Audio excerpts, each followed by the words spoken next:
Earth signs, tignan po natin kung ano yung mensahe para sa iyo ngayong araw. Keep in mind po na ito ay general reading lamang, so hindi po lahat ay makaka-relate. So be open-minded. Sa mga hindi pa po nakasubscribe dito sa ating channel, please subscribe na po kayo and pa-like na din po ng ating video. At sa mga nais pong mag-avail ng ating private readings, ng ating Evil Eye Amulet, ng ating Tears Bracelet, makikita nyo po yung link sa description box, Tarot Intentions by Aliana Reyes. Tignan po natin kung ano yung mensahe para sa iyo ngayong araw. Mensahe po natin, Spirit Guide for Earth Signs. Overall energy. We have the Devil. Ayan yung inyong overall energy. So, pwedeng may mga tao kayo na makasalamuha ngayong araw na, ayan po, magpapainit ng ulo ninyo. Okay? Pwedeng mga manipulative. Or kayo ba yung nagiging manipulative dito?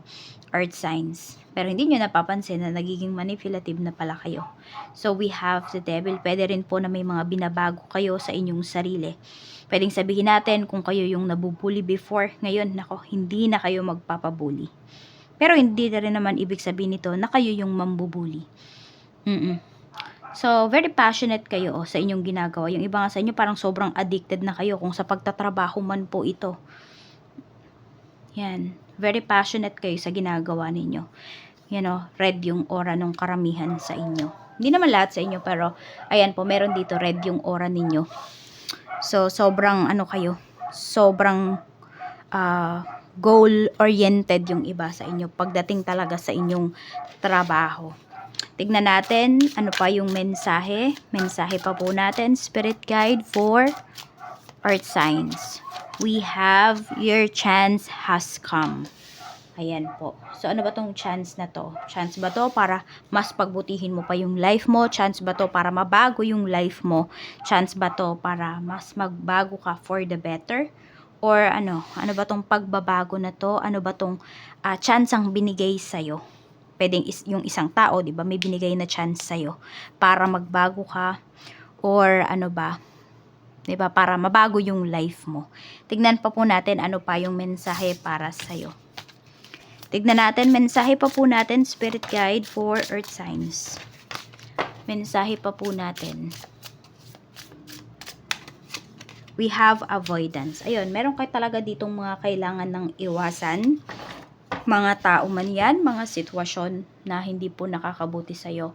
Better off without them. Talaga. Tignan natin, what is the Devil? Ano po yung energy na to, Spirit Guide? Ano po yung the Devil for Earth Signs? We have 8 of Cups. Sige mo, may mga iniwan ka. May mga kailangan ka talagang baguhin, Mga ways, mga strategies mo about life, about your work. Pwedeng meron din dito, umiiwas na kayo sa tukso. Ayan po, tukso man yan. Basta kahit anong bisyo man po yan, kung mayroon man kayo dito. Pwedeng unti-unti po. You're walking away na from that, from that addictions. Mas nagiging matapang din kayo dito. Tignan natin, ano tong your chance has come? Ano tong chance na to? We have 5 of Swords. Ayan, chance mo na to para ipagtanggol yung sarili mo. Kasi madami dito pwedeng nami-misinterpret ka. Chance mo na to na makabawi sa mga taong trinaydor ka. Chance mo na talaga to para baguhin yung life mo. Tignan natin ano tong avoidance na to. We have Knight of Cups. Okay, hindi ko alam kung may sumusuyo ba sa'yo dito or ikaw ba yung nanunuyo, pero may umiiwas kasi. So, may nagigilty. Okay, mukhang may nakasakit sa'yo dito. Earth signs na yung taong yun hanggang ngayon dala-dala pa rin po niya kung ano man yung ginawa niya sa'yo. Pwedeng hindi mo na talaga siya kinakausap. Pwedeng isa din siya sa mga pinuputol mo sa life mo. Tignan natin ano pa yung mensahe pagdating po sa family. Sa family, Spirit Guide, kamusta po si Earth signs? We have 5 of Cups. Meron tayo ditong 9 of Swords. Okay. Meron dito nagsisisi. Hindi ko alam kung may nawala ba sa family members ninyo. Parang hanggang ngayon, yung taong to hindi pa rin nakakabangon. Knight of Pentacles. Okay, mukhang hindi naman. Yung iba sa inyo, hindi naman may nawala sa family members. Yung iba po sa inyo, pwedeng may nawalang pera dito. Okay? So, it's either ikaw ba yung pinagkatiwalaan or pinagkatiwalaan mo yung mga taong to. I mean, yung family members mo. Tapos, you feel na binetray ka nila. Di ka makatulog ngayon, no? Kasi pwede po yung halos lahat ng pinaghirapan mo na baliwala lang, nasayang lang pala. Hindi pala pinahalagahan. So, may tampo, pwedeng iba sa inyo, sobrang sama ng loob ninyo. Sobrang sama yung loob na nararamdaman po ninyo pagdating sa family ninyo. Pwedeng isa-isang tao lang naman yan, or pwedeng lahat sila. Baka nga sila yung binablock mo sa buhay mo. Kasi, hindi ka nila pinahalagahan. Tignan natin, ano pa yung mensahe. Kaya kung kayo man po ay nagtatrabaho ngayon, nasaan man po kayo ngayon, huwag nyo po lahat talaga ipagkatiwala yung pera ninyo. Magbigay lang po kayo ng sapat para sa kanila, or magbigay lang po kayo para sa kanila at sila na yung pumunan or punan na nila kung ano man yung pagkukulang na yon. At least, 'di ba, tumulong ka. Pero wag talaga sobra-sobra. Kasi kapag ikaw naman yung nawalan dito, na kung mahihirapan ka, maiisip mo lahat. Tignan natin ano pa yung mensahe. Yan, meron dito masama na yung loob ninyo. Tignan natin pagdating naman sa mga taong makakasalumuha mo, sa mga friends mo ngayon. We have 2 of Pentacles. Meron tayo ditong Page of Swords. Mukhang may umiiwas na sa'yo dito. Pwedeng gusto mong makausap yung isang tao, yung isang kaibigan na to, pero lagi siyang walang time. Laging busy. Yan po yung sinasabi niya sa'yo. Oo. Kasi nakikita mo, hindi kanya kayang i-prioritize itong friend mo na to. Pwedeng every time na may problema siya, lagi kang nandyan, kahit busy ka sa trabaho. Yung iba nga sa inyo, pwedeng nag-leave pa kayo sa work para lang masamahan nyo siya. Pero pag ikaw na yung may problema, ay, todo iwas na.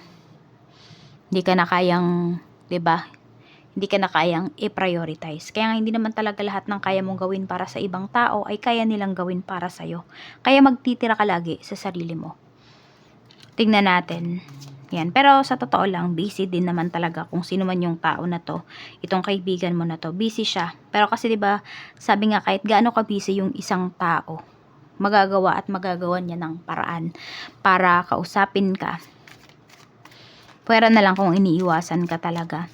So yung iba po sa inyo, yan, iniiwasan kayo. Tignan natin pagdating naman po sa ayan, sa mga may sa kaperahan. Sa kaperahan, we have 4 of Swords. Meron tayo ditong the Hierophant. Okay, hindi naman po kayo naging madamot, earth signs. Yung iba sa inyo, nasobrahan nga lang talaga kayo sa pagiging mapagbigay. So, kaya may tendency talaga dito na naabuso po yung iba sa inyo pagdating sa pera. Pero ngayon kasi, ayan, nandoon na mas iniingatan mo na yung pera mo. Meron ka ng peace of mind for some of you. Ayan meron naman kayong peace of mind pagdating sa money po ninyo. Kasi alam nyo naman na pwedeng, yes, yung iba po sa inyo, pwedeng may naipon naman po kayo dito. Pwedeng kahit mawalan kayo ng work, ilang months, mabubuhay pa rin po yung iba sa inyo. Or sabihin natin, kaya nyong gumawa ng diskarte. Kasi di naman talaga lahat sa atin, di ba, nakakapag-ipon. Yung iba talaga ay paycheck to paycheck lang talaga.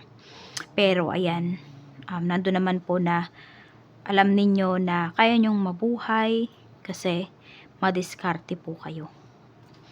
Tingnan natin.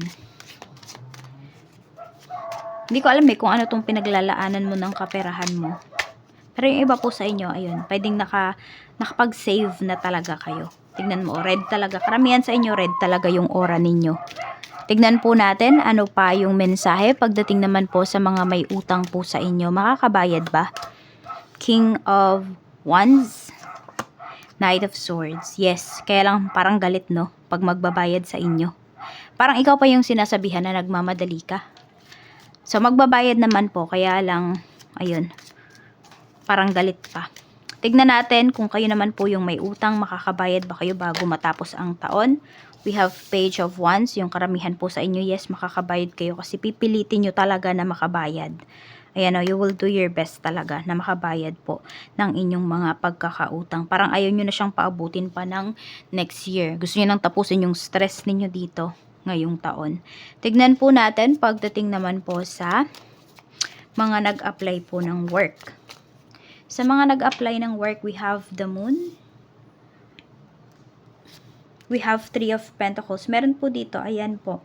Matatanggap naman po kayo sa work, maha-hire po kayo. Medyo may confusion lang kayo na mararamdaman dito. Yan. Ewan ko ba kung ba't parang nako-confuse kayo dito. Siguro nako-confuse kayo. Pwede kasi na hindi nyo ba gusto yung trabaho na maiaalok po sa inyo. Or yung tatawag po sa inyo, yung magbibigay sa inyo ng good news. Parang hindi kayo sigurado doon. So, pag-isipan nyo pong mabuti ha, kung tatanggapin nyo ba or hindi. Tignan natin pagdating naman po sa, ayan, sa mga nag-apply naman po ng papers, we have Ace of Wands. Yes na yes po, oh. Makukuha nyo po yan. Yung iba nga sa inyo, parang kahit magbago pa yung isip ninyo, hindi nyo maiiwasan yan. Yan po yung kaplaran ninyo. Tignan natin. Parang susundan at susundan kayo nito. Check natin pagdating naman po sa trabaho. Kamusta naman po? Yung ano pala, may mga binebenta dito na property. Hindi ko pa natatanong yun, no? So, tignan natin. Kung meron kayong specific na binebenta na property, yung isa lang muna ha. Tignan natin kung mabibenta nyo ba yan bago matapos ang taon. The Sun. Napakalinaw po. Yes, mabibenta po ninyo yan. Yun nga lang, yung iba sa inyo, pwedeng sa mas mababang price nyo siya maibenta. Kaya parang may panghihinayang kayo dito. So, tignan natin kung ano pa yung mensahe. Tignan natin. Pagdating naman po sa mga may work, may mga current job. We have Four of Cups. May mga opportunities na lumalapit sa loob man or sa labas ng business, ng work po ninyo. Three of Swords. Okay. Parang hindi ka masaya dito sa trabaho mo, sa current job mo. Parang, walang sense of fulfillment kang nararamdaman. Pero yung iba sa inyo, gusto nyo pa rin namang magstay. Tignan natin, doon naman sa mga magre-resign. Queen of Pentacles, buo na yung loob ng mga magre-resign dito at saka may plano. Tignan natin ito. May growth pa ba kayo pagdating dito sa current job ninyo? Earth signs, may growth pa ba? Nine of Wands, ano lang, kung ano yung, nyo ngayon, yung current situation ninyo sa career ninyo, ganun pa rin. Meron lang pagbabagong konting-konti lang. Pero yung masasabi natin na nag-improve yung career mo, meron kang na-achieve, ganun.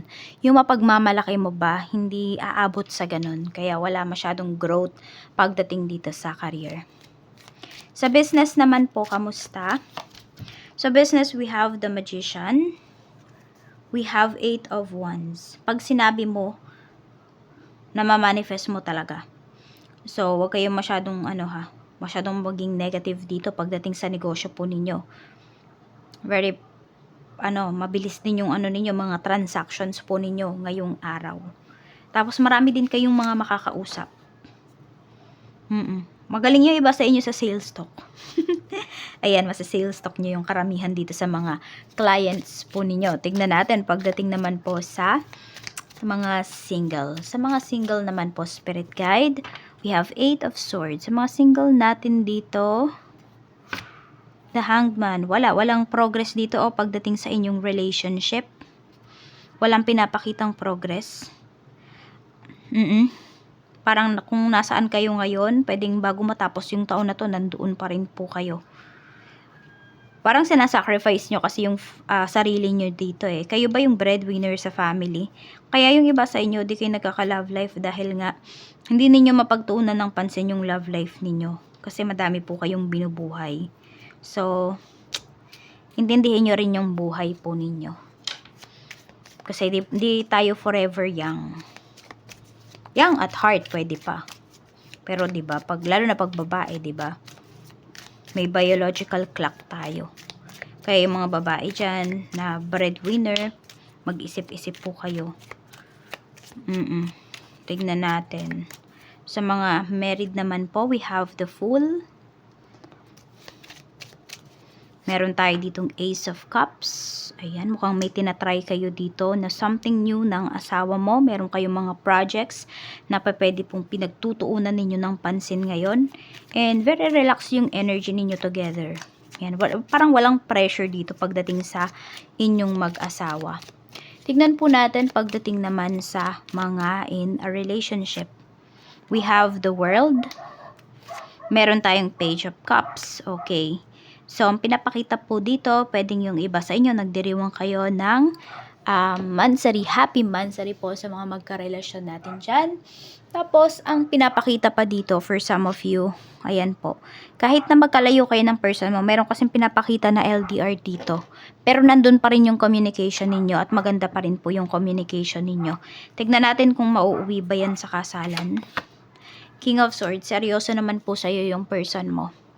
Kung ano yung sinasabi niya, sabi natin, kung sinasabi niya na hindi pa siya ready, hindi pa talaga siya ready. Pero pag sinabi niya na ikaw na yung nakikita niya, 'di ba, sa future niya, totoo po 'yan. Ayan, oh. Pwede po na mayroon ditong engagement na maganap. Kung nasa malayo man po yung person mo, pwedeng pag umuwi siya, magpo-propose na 'yan sa'yo.